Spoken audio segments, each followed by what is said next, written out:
Hello and welcome to Faith and Honest Conversation. I'm Thomas Rowland and this is James Farrant. Hello there. Hi.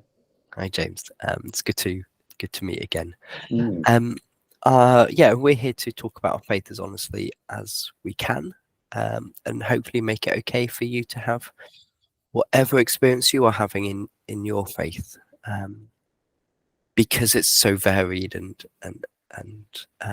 maybe things don't get allowed so much or don't get talked about so much. James, I was just saying now I really value our time just before these sessions to pause and be silent and sit in that stillness for a bit. And an idea I've come across recently, which I think, is kind of from Meister Eckhart. I don't know if that's how you say his name exactly, but is this sort of ground of our being in God and that being love and like the drama of our stories and of all creation and creatures kind of, and the processes of that kind of playing out from and back towards that ground, but that's always there, like that's all of our grounds, which was a really needed place for me, I think, in that moment, to reconnect with that sort of experience. And there's something about taking that time and that moment with somebody that makes it that I don't know what it adds, but there's something that it adds to doing it that you can't get when you're on your own, that you can't replicate or generate solo. Shared silence it is really valuable, isn't it? And I think it's probably what I miss most from I suppose from a church setting, although it didn't happen very often. Every now and then you would get shared silences or shared solitary moments, and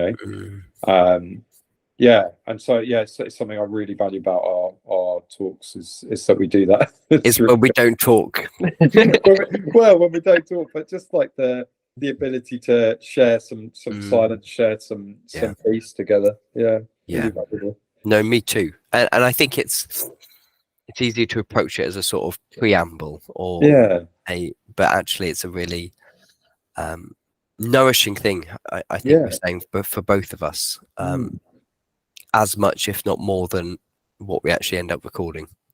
It depends on the week. Definitely. So maybe listeners, we should record us being silent, and you should listen to that some weeks for you to join in with us. That's great. And I was reflecting on how I think maybe both of our journeys, but I'll own it. My own journey in trying to find my own path with spirituality and faith, and which has taken me more on the outskirts of church life, and feeling more at ease there. Like it's also can be lonely. It can also feel lonely. And there's something about the shared silence or the shared solitariness, I think you said earlier, which was nice. That's like, oh, I'm doing this with somebody, but I also don't have them imposing anything on me. I think that's it. No one's speaking into it or like as you say, imposing their own ideas or whatever.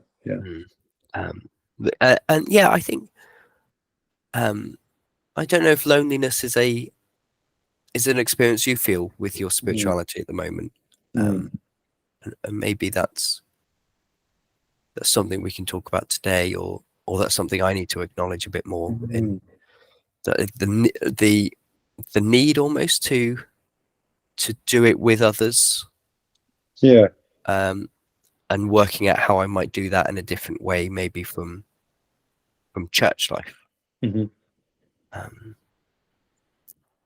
yeah, that's just an idea I'm floating out there.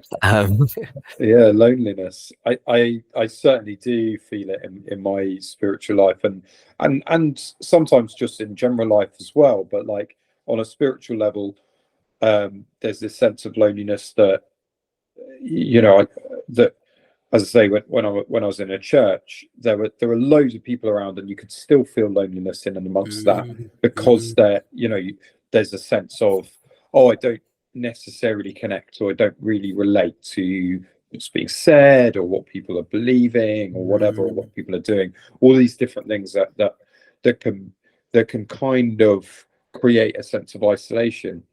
And obviously stepping away from that, I don't suddenly feel, oh, I'm not alone anymore. If anything, I feel it more profoundly. And certainly, like on my,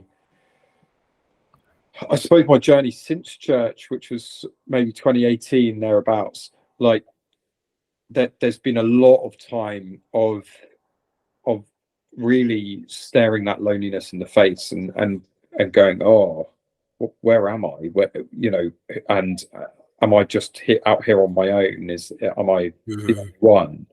And I've got a few friends who are in a similar sort of position as me, and communicating and talking to them about it, and engaging with their experiences of spirituality and their faith, where they're at the moment, is so valuable. Alongside these the talks that we have, I find it so invigorating and so different from when I speak to Jen.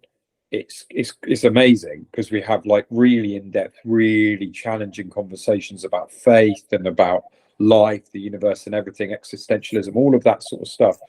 But we haven't got that shared faith background.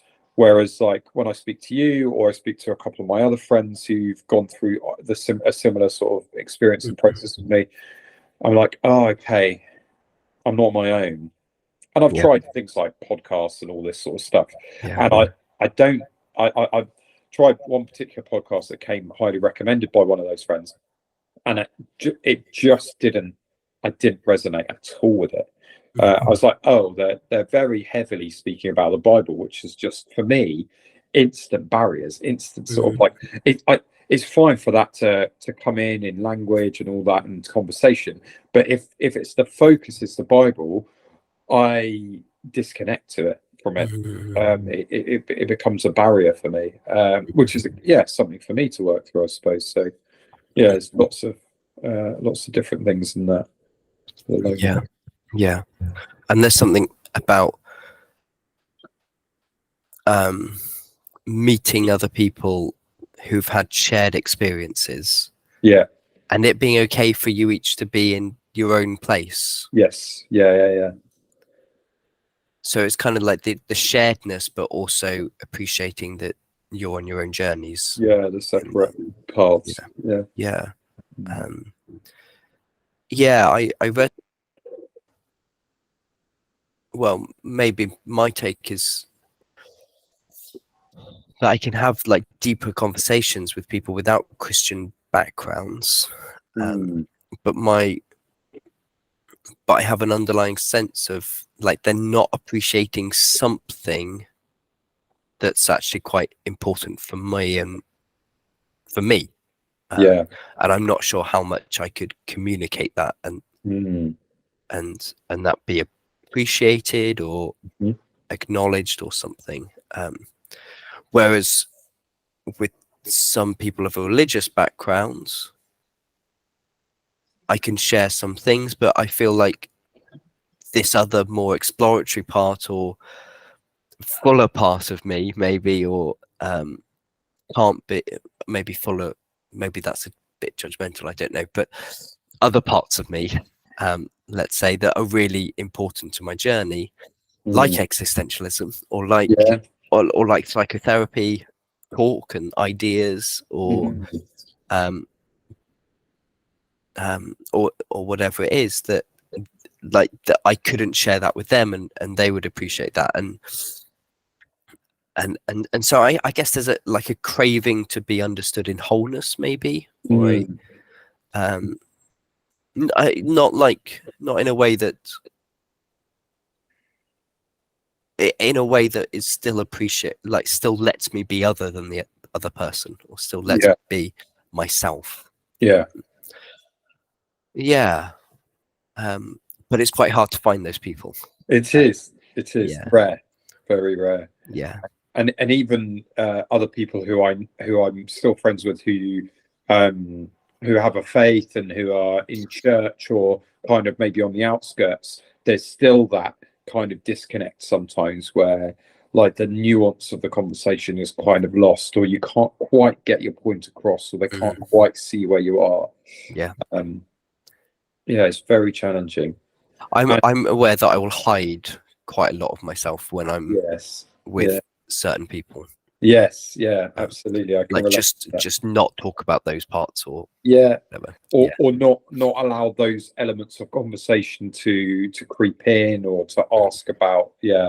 So I went through that quite strongly after I left the church. Whenever I discovered somebody who was a Christian or had their own faith, I would quite quickly shut down and go, oh, okay, that's interesting, and not like really give very much away of my own journey or where I was at. I'd get this initial sort of like, oh, somebody who, oh no, wait, and just this realization that it wasn't quite the same shared space for me, the same shared experience. And I think that there's a huge amount of that to be said. Like it's interesting, like in church there's like the shared space, there's a shared supposedly shared faith, shared building, obviously, like physical space, and yet there can be barriers, there can be things that you don't really align on and you don't really connect with, and I guess that's where a lot of different denominations have cropped up from, is those minor nuances that are different, and then you get gradually like a separation, and then people go, well, I believe this, and other people go, well, this person believes this, and I kind of more align with that, so I'm going to go their way. And I think it's interesting. We've got almost as many denominations as there are Christians, probably, or not far off. And I think I'm just wondering that like the barriers to finding that connection that there might be, like one is our experiences of church and having to fit in, and also like they're not being a sort of natural place to go like a church for those that are, unless you build another church, maybe that's what I'm saying, another denomination of the not quite sure what on earth they believe and have this sort of background. I don't know what you call it, but and also there's like maybe socially, like religion generally isn't talked about. There's a lot of judgment from both secularists and religionists, if you like, or there's a lot of fear of judgment, at least, and so we don't risk it so much, and we don't share as much and discover if this person can connect to us or not at this point. And I think like there's also something there about, do I need to be in a tribe anymore? Or and maybe that's what I was thinking about with the denominations. Like, can we like are these differences invitations to kind of be together and yet be different, be ourselves, and have this sort of connection and an encounter and relationship with another person where we value as much as we are able of each other and our shared experiences, and also the differences, rather than fearing those differences and needing to be in our tribe. That's my sense. That I think the diversity could be a wonderful thing. I think diversity generally is becoming an increasing value that I have, and that, but that doesn't. Why does that mean we have to become denominations? It seems strange, doesn't it? Seems like like an unnecessary division for the sake of just not hurting people or not being hurt by people or something like that. And then on top of that, you've got I suppose things that one person holds really dear, that can't be challenged because they feel fragile about it or insecure about it in some way. And then so when somebody challenges that, then that's where you get like a friction or something like that. It's interesting, I suppose, for me, like I'm just thinking about all of this with kind of a little bit of my lens from earlier, where we were talking about internal family systems, and I was thinking, well, it's like parts, isn't it? It's like the parts in ourselves where like this part doesn't connect with this part, so that they're now in conflict and they won't connect and they won't talk. But really what we're aiming for is to be whole again in some respects, is to be reconnected. So when you were saying what you were saying, I kind of felt a bit challenged, like, is me leaving actually a bad thing because it means I've disconnected? And yet, like, I can't see myself going back, and I guess that's where like the whole metaphor or analogy falls down a little bit, because there are times and a place. There is the right time and place to take a step back, to remove yourself from a situation, to reinforce boundaries. And I think it's important there to recognize that the systems we are in have their own influence on us. Like I don't know how to put it in a part sort of way, but maybe they have their own sort of parts that they allow and parts they don't allow. That's it. And parts they allow you to connect with and disallow. And I think for me, being out of the church context let me maybe reconnect with different parts that or more of myself that I wasn't so connected with. So that, like, the system, it's not just about the person's responsibility to do the work as if they're separate from the system that they're in. That's it. You don't do it in isolation, do you? Yeah. It's a really good point, actually. And I feel that challenge of I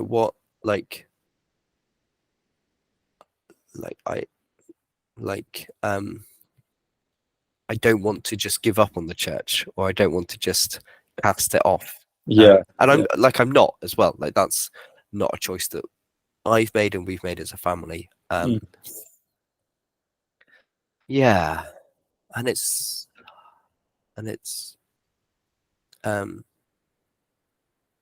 it's hard to find an authentic way through that, I think, sometimes.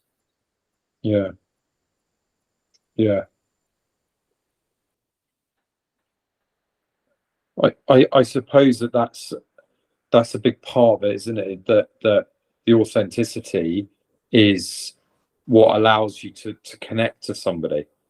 But when you're in a place where you can just be you and they're just being them, then that's when you can really connect. That's when you can really relate to someone and resonate with somebody, and that any sort of like little barriers, and we notice them all the time, like little turns of phrase or insecurities in ourselves or all this sort of stuff will put little barriers to us doing that. So that, for example, what you were saying earlier, I really related to that, was allowing a part of yourself to show, but not other parts of yourself to show when you're in certain situations, and fearing not being wholly understood, or understanding that you're not wholly understood when you're sharing, say, with somebody who doesn't share the same faith background as you, that some of the nuances are lost, or some of the essence of what you're saying is lost. That all serves to kind of separate us and make us feel a little bit more lonely. And reduce our authenticity in those spaces. And I guess the challenge, we've used the word challenge a few times today in different ways, and it's going on in my head, but the challenge there is maybe that's very depersonalized, but that there's something like, if I'm not getting the essence of somebody else's communication, is it because I'm not in relationship with all the different parts of me, able to be in relationship with all the different parts and capacities of me, that this person's experience is talking about?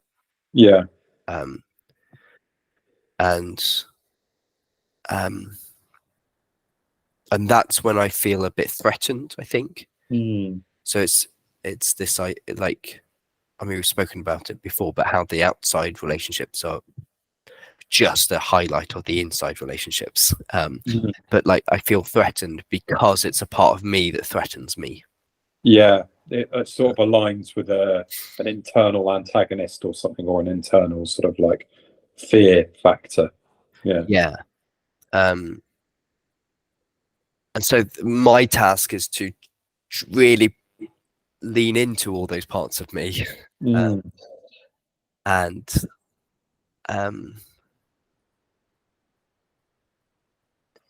notice maybe when I feel threatened by another person, and acknowledge that somehow. So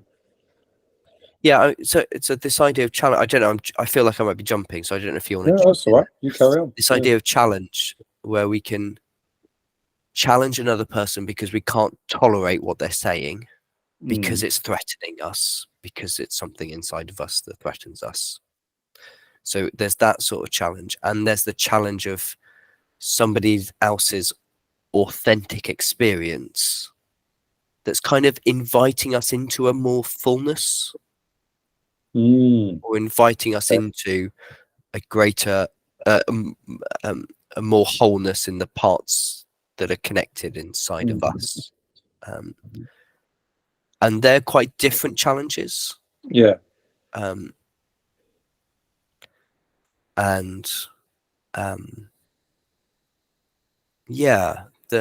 And almost, because one challenge is like trying to push away a part. One challenge is trying to invite it in almost. And it's an unknown, isn't it? So it can have its own its own apprehension of what that might be. I think it's interesting what you're saying about like the trying to lean into those parts of yourself which, or the things inside yourself where you don't feel comfortable in those scenarios. I think maybe I disagree slightly, and would feel like the bits of yourself that you feel fearful of, maybe there's a resolution there that you can work on, and if it's being highlighted by something external, that's fine, but it's not the external thing that you've got to resolve, it's the internal thing you've got to resolve. So there's actually then when it comes up again, it doesn't have the same power, or that that you have a new way of relating to it, or a new way of connecting to it, or not connecting to it. Maybe it may be something that you can't connect to. Yeah. It's like some things in conversations have a particular heat about them or energy about them. Mm-hmm. And if I can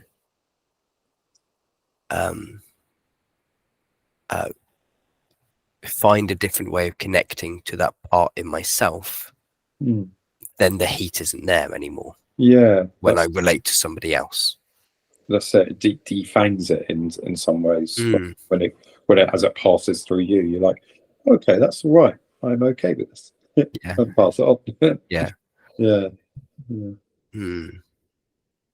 I really want to learn more about parts work and internal family systems now. Sort of. Yeah, I mean, I'm having this whole conversation. I don't know much at all, and I kind of link it to shadow work. Okay. From sort of Jungian ideas of shadow work, and the idea, very similar sorts of ideas. The parts of us, or the like anger or resentment or our sexuality or our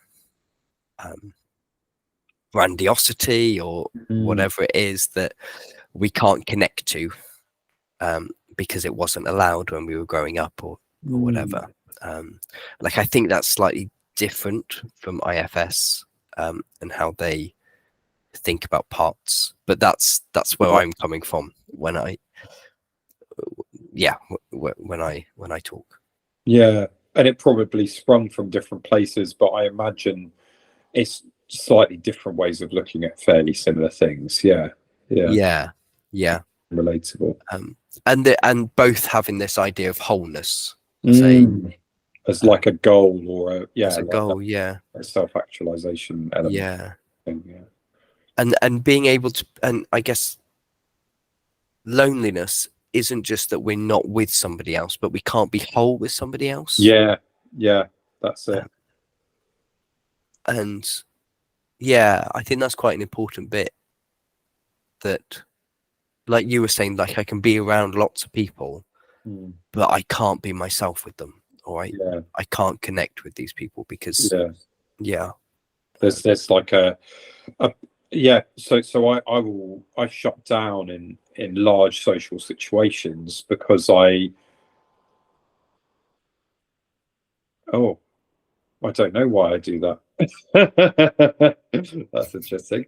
I don't know why, but in larger social situations, I'll tend to shut down a little bit more unless I feel very comfortable with each person individually, or comfortable with most of the people there individually. I'll feel more at ease and more able to be myself. But if I'm in a large social situation and I don't know everyone well or well enough, I feel I don't feel so at ease opening up, and certainly not being vulnerable. And that's something that I've noticed that has changed as I've come away from churches. I don't feel so comfortable being vulnerable in social situations. And that is there's a loneliness attached to that, because if you're not vulnerable, you're defensive, aren't you? You're I say me. I'm defensive. I mean, it would be true for me as well, but one would be defensive, and or guarded, or less connected, maybe to the external. And that, I think that fear of vulnerability is a big thing, and it's like the two sides again, that like it can be a barrier to finding connection, but also it depends on the system you're in and like the system you're in, like what is that system allowing anyway. And that could be a social, like I think a system could be a social situation even if we've never met, but we kind of subconsciously agree on what's acceptable and what's not. And like, so there's it's I think you're right that it's like our whole bodies have to be or in my experience as well, like my whole body has to find some sort of sense of safety in a system before it can start trying to be authentic or trying to bring out other parts. I guess it's establishing ground where, oh, this is okay, this is a good baseline, and you can build on that and maybe extend it. And I suppose to an extent, I found church a place where some of those barriers, some of those layers were already gone, or already like eased slightly. There was a sense of like, well, this is a safe place for whatever, and I guess maybe that's part of like my sadness over the loss of church and over the loss of that community, is that I don't know if I'll ever regain that sense of trust and sense of fraternity or brotherhood or whatever that I had with people, because like I was hurt by the scenario, you know. So naturally I'm now hesitant and now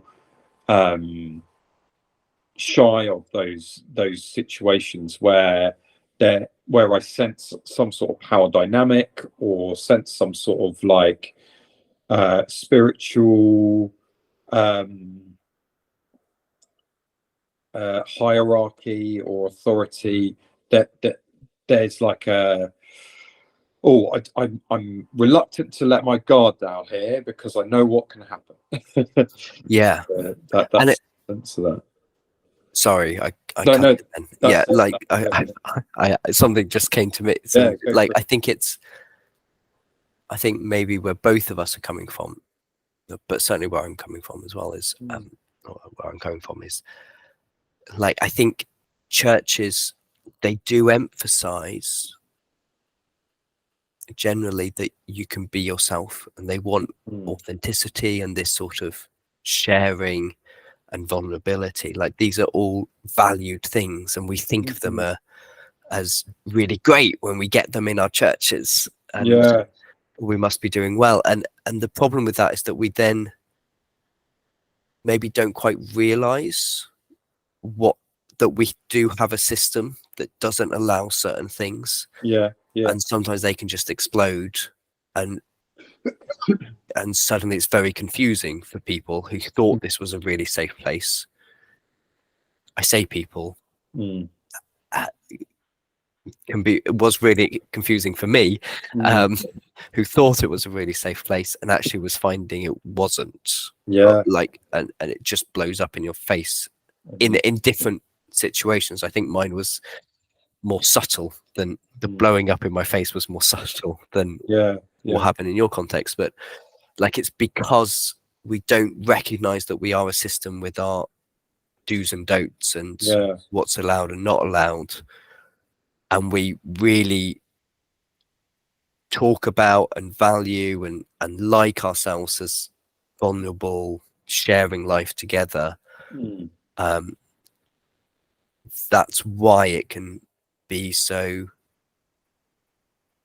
confusing or traumatic or whatever the terminology, when we hit reality almost, or we hit those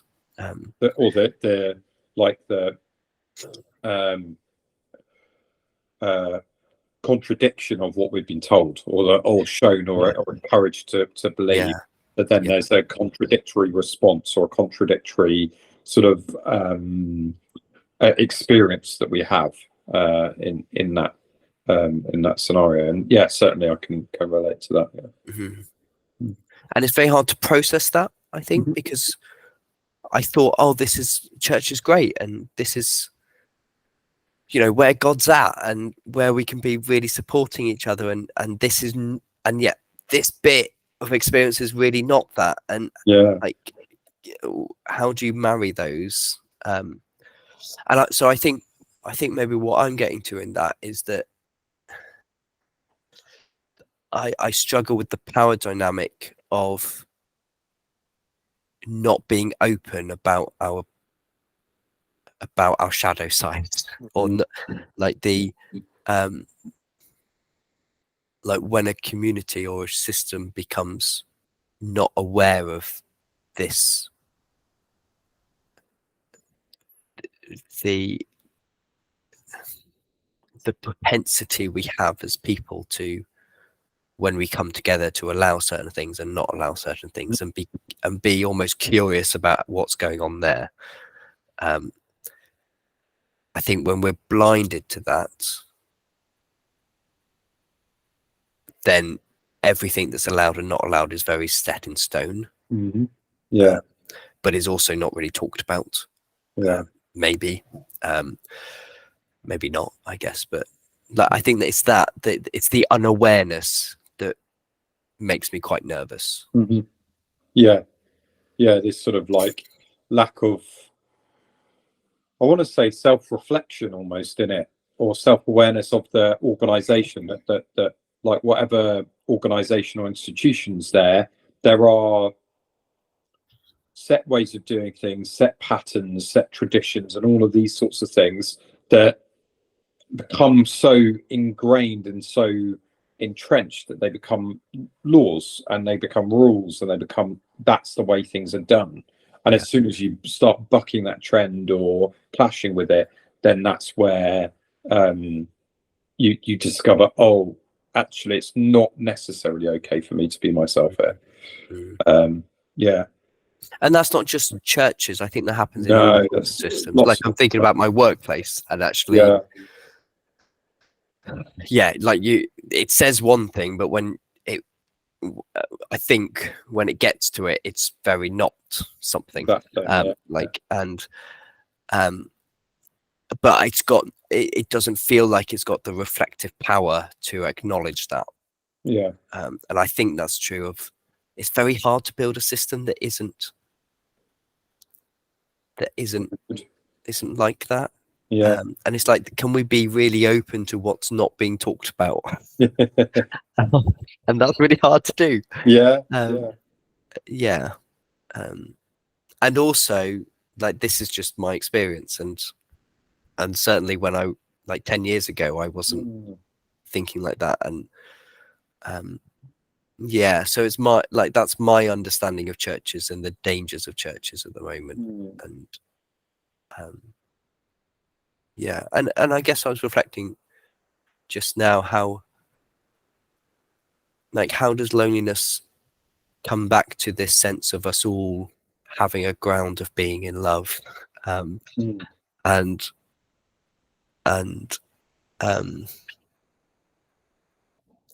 don't think that there's something about being able to share a lived experience that the ground of love doesn't really meet. But there's also something about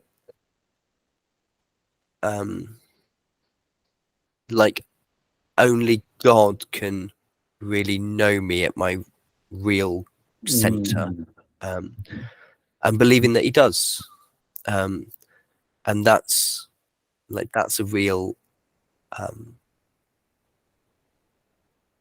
source of life, I think.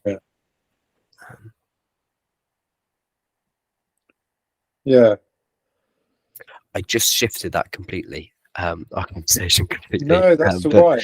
It made me think and reconsider, actually.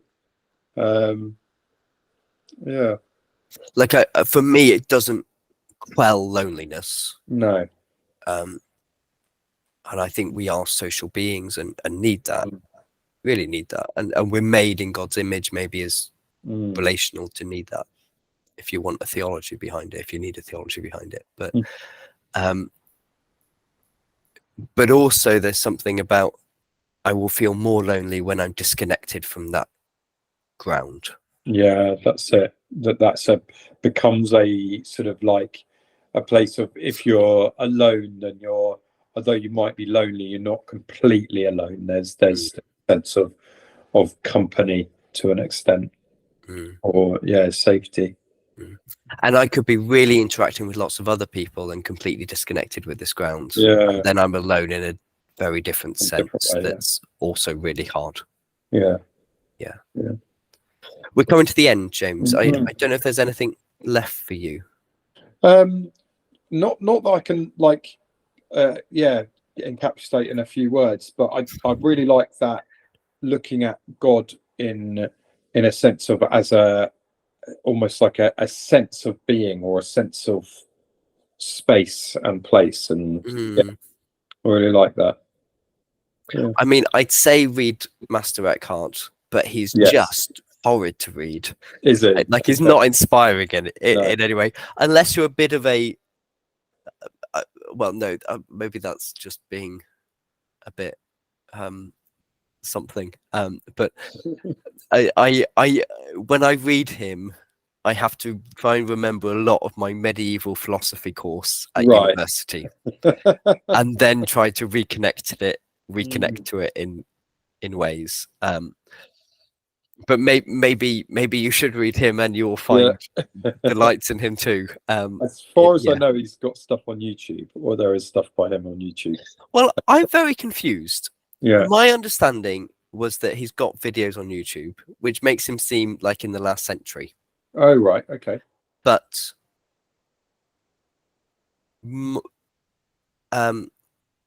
what I'm reading now is somebody from like long ago.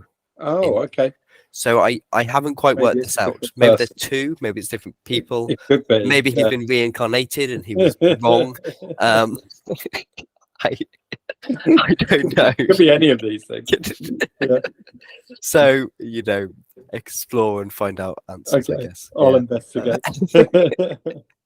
That's great. But I have found it really helpful to think of God in those terms, or to engage with God in those terms. Okay. Okay. Shall we leave it there for now? I think so. Yeah. Great. Well, thank you for listening. And thank you, James. I've appreciated it. And we're always so appreciative. Yeah. And I'm also, as having just had our conversation, I'm like, well, what are we not talking about then? What system do we have that's allowed? Are we not allowed to be unappreciative or something? But yeah, I'll muse on that. But yeah, no, I have appreciated it, and I think I always do. I think that's true.